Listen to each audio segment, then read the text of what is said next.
ಕೈ ಬಿಡೇನು, ಕೈ ಬಿಡೇನು, ಆ ಮಾತು ಹೇಳಿದ ನನ್ನ ತಾ ಹೇಳಿದ ನಲ್ಲವೇ. ನಾ ಕೈ ಬಿಡೇನು, ನಾ ಕೈ ಬಿಡೇನು, ಆ ಮಾತು ಹೇಳಿದ ನನ್ನ ತಾ ಹೇಳಿದ ನಲ್ಲವೇ. ಯೇಸು ಕೈಬಿಡನು ದೈನಂದಿನ ಸತ್ಯವೇದ ಅಧ್ಯಯನಕ್ಕೆ ನಿಮ್ಮೆಲ್ಲರನ್ನು ಆಹ್ವಾನಿಸುತ್ತೇನೆ. ಇಂದು ನಾವು ಆದಿಕಾಂಡ 28ನೇ ಅಧ್ಯಾಯ 6ರಿಂದ 9ನೇ ವಚನವನ್ನ ನಾವು ಧ್ಯಾನ ಮಾಡೋಣ. ನೀನು ಕಾನಾನ್ಯರ ಹೆಣ್ಣನ್ನು ತೆಗೆದುಕೊಳ್ಳಬಾರದು. ಓದ್ಕೊಳ್ಳೋಣ ಈಗ ಈ ಭಾಗವನ್ನ.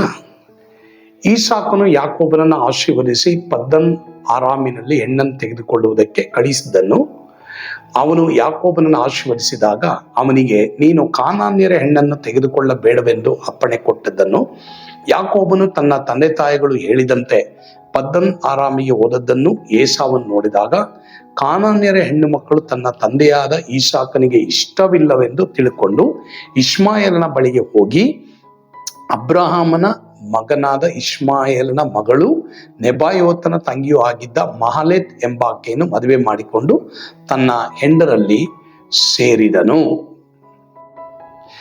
ಈಗ ಈ ಭಾಗದಲ್ಲಿ ನಾವು ನೋಡ್ತಾ ಇದ್ದೀವಿ, ಯಾಕೋಬನನ್ನ ತಂದೆ ತಾಯಿಗಳು ಏನ್ ಮಾಡಿದ್ರು, ಕಾನಾನ್ಯರಲ್ಲಿ ನೀನು ಹೆಣ್ಣನ್ನ ತೆಗೆದುಕೊಳ್ಳಬಾರ್ದು, ನೀನು ಸ್ವಜನರಲ್ಲಿ ಹೋಗಿ ಹೆಣ್ಣನ್ನ ತೆಗೆದುಕೋ ಎಂಬುದಾಗಿ ಯಾಕೋಬನಿಗೆ ತಂದೆ ತಾಯಿಗಳು ಹೇಳಿ ಕಳಿಸ್ಬಿಡ್ತಾರೆ. ಎಲ್ಲಿಗೆ? ಲಾಬಾನನ ಬಳಿಗೆ. ಇದನ್ನ ಕೇಳಿಸ್ಕೊಂಡಂತ ಅಣ್ಣ ಏಸಾವನು ಮೊದಲೇ ಮಗ ಏನ್ ಮಾಡ್ತಾನೆ, ಓಹೋ ತಂದೆ ತಾಯಿಗಳಿಗೆ ಕಾನಾನ್ಯರಲ್ಲಿ ಹೆಣ್ಣನ್ನ ತೆಗೆದುಕೊಳ್ಳೋದು ಇಷ್ಟ ಇಲ್ಲ ಎಂಬುದಾಗಿ ಏನ್ ಮಾಡ್ತಾನೆ, ಅದನ್ನು ತಿಳಿದುಕೊಂಡು ಇವನೇನ್ ಮಾಡ್ತಾನೆ, ಅಬ್ರಹಾಮನ ಮೂಲಕವಾಗಿ ಅಂದ್ರೆ ಆಗರಳ ಮೂಲಕವಾಗಿ ಹುಟ್ಟಿದಂತ ಇಷ್ಮಾಯೇಲನ ಕುಟುಂಬದಲ್ಲಿ ಹೋಗಿ ಏನ್ ಮಾಡ್ತಾನೆ, ಒಂದು ಹೆಣ್ಣನ್ನ ತೆಗೆದುಕೊಂಡು ಮದುವೆ ಮಾಡಿಕೊಳ್ತಾನೆ. ಆಕೆಯನ್ನು ತಂದು ಮನೆಯಲ್ಲಿ ಇಟ್ಕೊಳ್ತಾನೆ. ಇದು ನಿಜವಾಗಲೂ ತಂದೆ ತಾಯಿಗಳಿಗೆ ಇಷ್ಟವಿಲ್ಲದಂತ ಕಾರ್ಯವನ್ನ ಮಾಡಿರುವಂಥದ್ದು. ಮುಖ್ಯವಾಗಿ ನಿಮ್ಮ ತಂದೆ ತಾಯಿಗಳು ಯೇಸುವನ್ನ ನಂಬಿ ಅವರು ದೇವರಿಗೆ ಭಯಪಟ್ಟು ಅವರು ಸಭೆಗೆ ಹೋಗ್ತಾ ಇದ್ದಾರೆ, ದೇವರಿಗಾಗಿ ಜೀವಿಸ್ತಾ ಇದ್ದಾರೆ, ನಿಮ್ಮನ್ನ ಕಷ್ಟಪಟ್ಟು ಬೆಳೆಸಿದ್ದಾರೆ, ದೇವರ ವಾಕ್ಯಗಳು ನಿಮ್ಗೆ ಕೊಟ್ಟಿದ್ದಾರೆ ಎಂಬುದಾಗಿ ನೋಡುವಾಗ ಆ ತಂದೆ ತಾಯಿಗಳಿಗೆ ಇಷ್ಟವಿಲ್ಲದನ್ನ ನೀವು ಮಾಡಬೇಡ್ರಿ. ಇದು ಬಹಳ ಪ್ರಾಮುಖ್ಯ ನೋಡ್ರಿ. ಇಲ್ಲಿ ಏಸಾವನಿಗೆ ಸತ್ಯ ತಿಳಿದಿದ್ರೂ ಸಹ ಏನ್ ಮಾಡ್ತಾನೆ, ಇವನ ಹಠ ಹಿಡಿದು ಹೋಗಿ ಕಾನಾನ್ಯರಲ್ಲೇ ಅವನೇನ್ ಮಾಡ್ತಾನೆ, ಹೆಣ್ಣನ್ನ ತೆಗೆದುಕೊಳ್ಬಾರದು ಅಂತ ತಂದೆ ತಾಯಿಗಳು ಹೇಳಿದ್ರು ಸಹ ಅದನ್ನ ಕೇಳಿಸ್ಕೊಂಡು ಇವನು ಇನ್ನೂ ಏನ್ ಮಾಡ್ತಾನೆ, ಕೆಳಮಟ್ಟಕ್ಕೆ ಹೋಗ್ತಾನೆ. ಕಡೆಗೆ ಏಸಾವನ ಜೀವಿತ ಮುಳ್ಳು ಗಿಡಗಳಲ್ಲಿ ಇದ್ದಂತ ಜೀವಿತ ಎಂಬುದಾಗಿ ನಾವು ನೋಡ್ತೇವೆ. ಯಾರ್ದಾದ್ರೂ ಕುಟುಂಬ ಆ ರೀತಿ ಇದೆಯಾ? ಎಲ್ಲಾ ಕಡೆಯಿಂದಲೂ ನಿಮ್ಗೆ ಮುಳ್ಳು ಚುಚ್ಚುತ್ತಾ ಇದ್ದ, ಯಾಕೆ ಎಂಬುದಾಗಿ ನಾವು ನೋಡ್ಬೇಕಾದ್ರೆ ಅದು ನಾವು ಕೆಲವು ವೇಳೆ ದೇವರ ವಾಕ್ಯದ ತತ್ವಗಳಿಗೆ ವಿರುದ್ಧವಾದದನ್ನ ನಾವು ಆರಿಸಿಕೊಂಡಾಗ ಅದು ನಮ್ಮನ್ನೇನ್ ಮಾಡ್ತದೆ, ಚುಚ್ಚುವಂಥದ್ದಾಗಿದೆ, ನಮ್ಮ ಮನಸ್ಸಾಕ್ಷಿ ಚುಚ್ಚುವಂಥದ್ದಾಗಿದೆ. ಒಂದು ವೇಳೆ ಪ್ರಿಯ ದೇವರ ಮಕ್ಕಳೇ, ದೇವರ ವಾಕ್ಯದ ತತ್ವಗಳಿಗೆ ವಿರುದ್ಧವಾಗಿ ನಿಮ್ಮ ತಂದೆ ತಾಯಿಗಳು ದೇವರ ಮಕ್ಕಳಾಗಿದ್ದಾರೆ, ಅವರಿಗೆ ವಿರುದ್ಧವಾಗಿ ನೀವು ಕೆಲವು ಕಾರ್ಯಗಳನ್ನ ಅಥವಾ ಎಲ್ಲ ಕಾರ್ಯಗಳನ್ನ ನೀವು ಮಾಡುವಾಗ ಖಂಡಿತವಾಗಿ ಅದರ ಒಂದು ಮುಳ್ಳು ಚುಚ್ಚುವಿಕೆಯನ್ನು ಅನುಭವಿಸ್ಬೇಕಾಗ್ತದೆ. ಆ ರೀತಿ ಅನುಭವಿಸ್ತಾ ಇದ್ದೀರಾ? ದಯವಿಟ್ಟು ಬೇಗ ಪಶ್ಚಾತ್ತಾಪ ಪಟ್ಟು ತಂದೆ ತಾಯಿಗಳ ಬಳಿಗೆ ಹೋಗಿ ಕ್ಷಮೆ ಬೇಡಿ, ನೀವು ಕ್ಷಮೆ ಬೇಡಿ, ಅಪ್ಪ ಅಮ್ಮ ನಿನ್ನ ಆಶೀರ್ವಾದ ನನಗೆ ಬೇಕು ಎಂಬುದಾಗಿ ನೀವು ಕೇಳೋದಾದ್ರೆ ಖಂಡಿತವಾಗಿ ಕರ್ತನು ನಿಮಗೂ ನಿಮ್ಮ ತಂದೆ ತಾಯಿಗಳಿಗೂ ಆಶೀರ್ವಾದ ಮಾಡ್ತಾರೆ. ಮಾತ್ರವಲ್ಲದೆ ಇನ್ನೂ ತಿರುಗಿ ನಾನು ಹೇಳ್ತಾ ಇದ್ದೀನಿ, ವಿವಾಹದ ಪಾರ್ಟ್ನರ್ಸ್ಗಳನ್ನ ಹುಡುಕ್ತಾ ಇರುವಂತ ಎಲ್ಲರೂ ಅಷ್ಟೇ, ದಯವಿಟ್ಟು ದೇವರಿಗೆ ಭಯಭಕ್ತಿ ಉಳ್ಳ, ಕರ್ತನಲ್ಲಿ ಭಯಭಕ್ತಿ ಉಳ್ಳವಳೇ ಸ್ತೋತ್ರ ಪಾತ್ರಳು ಎಂಬುದಾಗಿ ನಾವು ನೋಡ್ತೀವಿ. ಹಾಗಾದ್ರೆ ದೇವರಿಗೆ ಭಯಭಕ್ತಿ ಉಳ್ಳವರನ್ನೇ ನಾವು ಆರಿಸ್ಕೊಳ್ಬೇಕೆಂಬುದಾಗಿ ಸತ್ಯವೇದದಲ್ಲಿ ಬರೆದಿದೆ ಪ್ರಿಯರೇ. ಹೀಗಾಗಿ ಆ ವಿವಾಹದ ಪಾರ್ಟ್ನರ್ಗಳನ್ನ ಆರಿಸ್ಕೊಳ್ಬೇಕಾದ್ರೆ ದಯವಿಟ್ಟು ಪ್ರಾರ್ಥನೆ ಮಾಡ್ರಿ, ಉಪವಾಸ ಮಾಡಿ, ಪ್ರಾರ್ಥನೆ ಮಾಡಿ. ದೇವರೇ, ನಿನಗೆ ಭಯಪಡೋರು ಇರ್ಬೇಕಪ್ಪ. ದೇವರೇ, ದೈಹಿಕವಾದದನ್ನು ಮಾತ್ರ ನಾನು ನೋಡದೆ ಆತ್ಮಿಕವಾದದನ್ನು ನಾನು ನೋಡ್ಲಿಕ್ಕಾಗುವಂತೆ ನನಗೆ ಕೃಪೆ ಕೊಡು ದೇವರೇ ಎಂಬುದಾಗಿ ಕೇಳ್ರಿ. ಖಂಡಿತವಾಗಿ ನಿಮ್ಮ ಕುಟುಂಬ ಆಶೀರ್ವದಿಸಲ್ಪಡ್ತದೆ. ಆಮೇಲೆ ಒಂದು ವೇಳೆ ನೀವು ಯೇಸುಸ್ವಾಮಿಗೆ ನಿಮ್ಮ ಹೃದಯ ಕೊಟ್ಟಿಲ್ವಾ, ಇದು ಚಾನ್ಸ್ ನಿಮಗೆ. ನಿಮ್ಮ ಪಾಪ ಕ್ಷಮಾಪಣೆಗಾಗಿ ಯೇಸುವಿಗೆ ನಿಮ್ಮ ಹೃದಯವನ್ನು ಕೊಡ್ರಿ. ಒಂದು ವೇಳೆ ಯೇಸುವನ್ನು ನಂಬಿ ದೀಕ್ಷಾ ಸ್ನಾನ ಹೊಂದಿ ನೀವು ಸಭೆನ ಬಿಟ್ಟು, ಬೈಬಲ್ನ ಬಿಟ್ಟು ಲೋಕಕ್ಕೆ ಅನುಗುಣವಾಗಿ ಜೀವಿಸ್ತಾ ಇದ್ದೀರಾ, ಈ ಮೆಸೇಜ್ ಮೂಲಕವಾಗಿ ದೇವರು ನಿಮ್ಮನ್ನ ಕರೀತಾ ಇದ್ದಾರೆ. ದೇವ್ರ ಬಳಿ ಓಡ್ ಬನ್ರಿ. ಮುಳ್ಳು ಗಿಡಗಳು ನಿಮ್ಮ ಜೀವಿತದಲ್ಲಿ ಇರಲ್ಲ, ಬದಲಾಗಿ ನಿಮ್ಮ ಒಂದು ಕುಟುಂಬ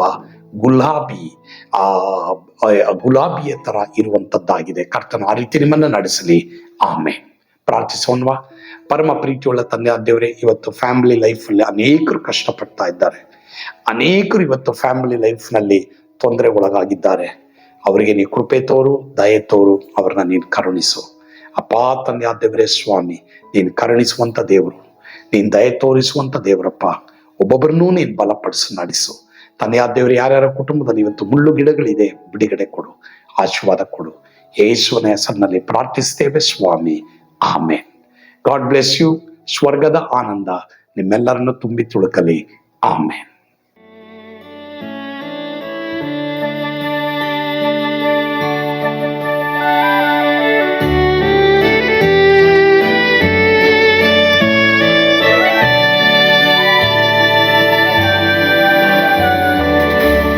ಎಂತ ಅದ್ಭುತವಾದ ದಿನ, ನಾನೆಂದಿಗೂ ಮರೆಯೇನು.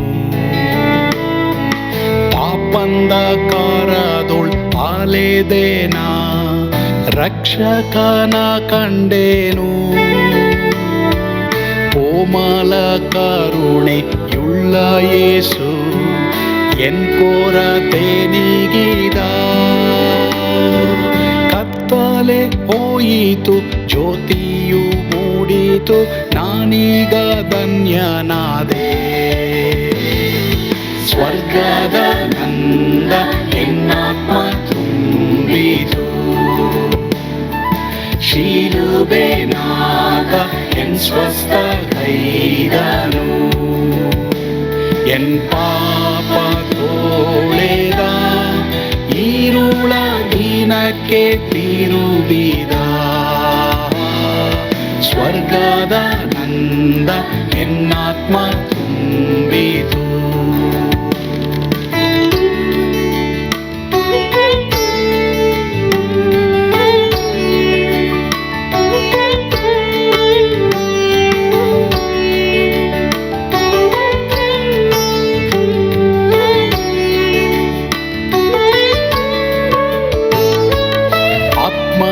ನೂತನ ಜನ್ಮದಿಂದ ದೇವಪುತ್ರನಾದೇನು.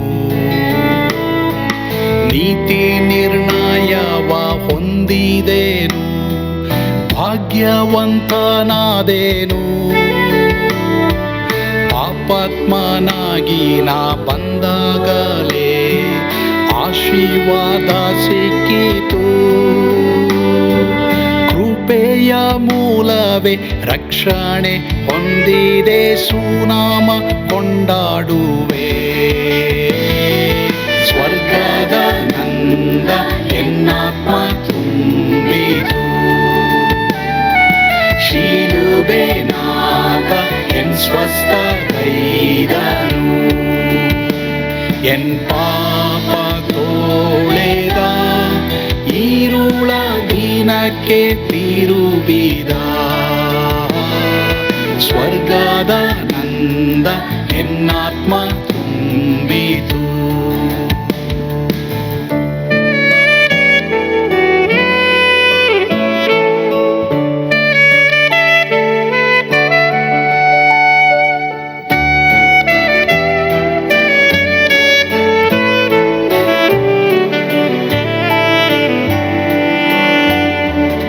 ಅನಂತ ನಿರೀಕ್ಷೆ ಏನಾಗಿದೆ, ಕಾಲವು ತೀರಲಾಗಿ. ಸ್ವರ್ಗದ ಭವ್ಯ ಬಿಡಾರದಲ್ಲಿ ನಿತ್ಯವಾಗಿ ಇರುವೆ. ಶಿಲುಬೆ ನನಗೆ ಆಶ್ರಯವೇ, ನಂಬಿಕೆಗಾಧಾರವೇ.